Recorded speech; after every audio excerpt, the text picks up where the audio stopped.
My name is Evan Krause. I have 3 children, and I live in a household with my son Lucas. When Lucas was 3 years old, he wasn't developing normally like other children. He was evaluated by a developmental pediatrician who told us that he had autism.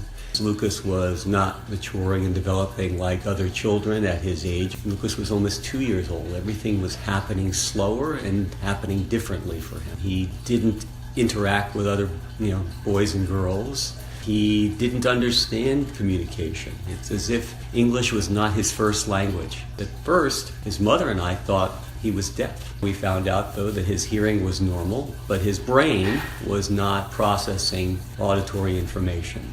And what we came to understand more about him was that Lucas's brain developed in a fashion that made it difficult for him to simultaneously use his senses. It was as if he could only use one at a time.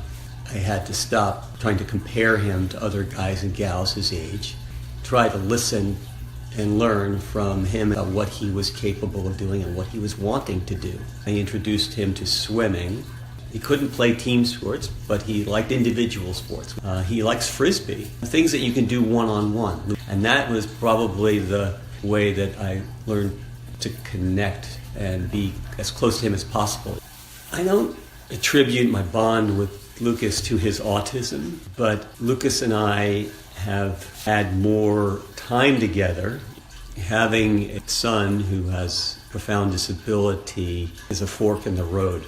I had to choose a path of denial or a path of acceptance and growth. The hope for Lucas is that he'll continue to grow and gain confidence. The goal for the long term, for the future, is some measure of supervised independence.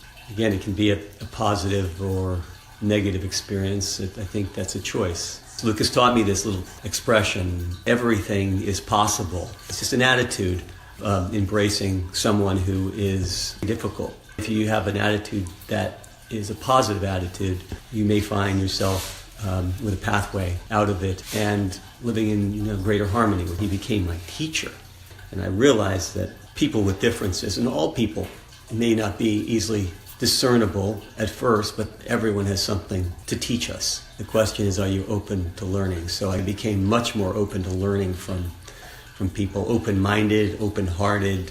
And maybe his greatest lesson, I try to slow life down. I try to go slowly myself and live each moment, each hour, each day fully.